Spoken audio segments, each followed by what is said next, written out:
আজ আমি তাড়াতাড়ি রেডি হয়ে আকুই ফার্নিবার চলে আসছি। তারপর আমার শ্বশুরের বাসটা আমাকে নিতে চলে আসে। আমার শ্বশুরের বাস মানে আমার জন্য একটি সিট ফাঁকা রাখবে। আমি ওটা দেখে একটি সিট ফাঁকা ছিল, আমি তাড়াতাড়ি ওই সিটে বসে পড়লাম। প্রায় 1 ঘন্টার ওপর বাসে বসে দামোদর কলেজ স্টোর নেবুড়ি বর্ধমানের। আজ আমার থার্ড সেমের কস একাডেমিক 2 এর পরীক্ষা আছে, আর আমার সিট পড়েছে বর্ধমান বিবেকানন্দ কলেজে। এবার আমি দামোদর কোল্ড স্টোর থেকে বিবেকানন্দ কলেজের দিকে রওনা দিলাম। বর্ধমান বিবেকানন্দ কলেজের সামনে আসতে দেখি এখানে সব স্টুডেন্ট গুলো আস্তে আস্তে কলেজের ভেতরে প্রবেশ করছে। আমি খানিকক্ষণ গেটের সামনে দাঁড়িয়ে তারপর বিবেকানন্দ কলেজের ভেতরে প্রবেশ করতে লাগলাম। আর ওইদিকে নোটিশ বোর্ডে আমাদের রোল নাম্বার অনুযায়ী যার যার কত নম্বর রুমে সিট পড়েছে সেখানে সবাই দেখে নিচ্ছে, আর আমিও আস্তে আস্তে দেখে নিলাম। এইদিকে বন্ধুটা চেক করে দেখছে, ফটো তুলে নিয়েছে। আর ওইদিকে অনেক প্রচুর প্রচুর সুন্দরী কত মেয়ে আছে।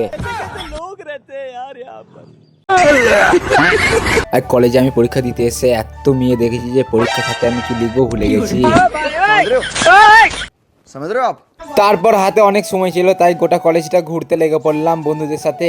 আর গোটা কলেজটা খুব অপূর্ব দেখতে লাগছিল। এইদিকে আমাদের পরীক্ষার সময় হয়ে গেছে, তাই আমি আর অপূর্ব ভাই আস্তে আস্তে সিঁড়ি দিয়ে সেকেন্ড বিল্ডিং এ উঠতে লাগলাম। সেকেন্ড বিল্ডিং এ উঠে দেখি এখানে সব পরীক্ষার্থীরা নিজের নিজের রুমে সব সিট খুঁজতে ব্যস্ত। আর এখানে প্রচুর পরিমাণে সব দুটো কলেজের স্টুডেন্ট আছে, আমাদের রাজ কলেজের স্টুডেন্ট আর শ্যামসুন্দর কলেজের স্টুডেন্ট।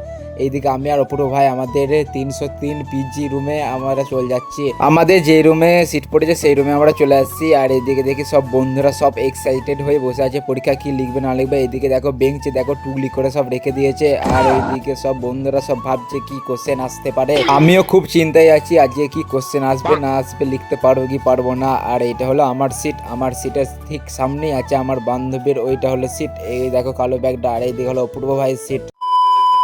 আজকের মতন আমাদের 3 ঘন্টার যুদ্ধ শেষ হলো। মানে আমাদের কস্ট অ্যাকাউন্টিং 2 এর আজকের পরীক্ষা দেওয়া মোটামুটি ভালোই হয়েছে, সব কমন এসেছিল, একদম লিখকে খাতা ভর্তি করে দিয়েছি। এরপর আমি কলেজ থেকে আস্তে আস্তে বেরিয়ে যাচ্ছি বাড়ি যাব বলে। আজকের ভিডিওটা যদি ভালো লাগে লাইক কমেন্ট শেয়ার করে দিও।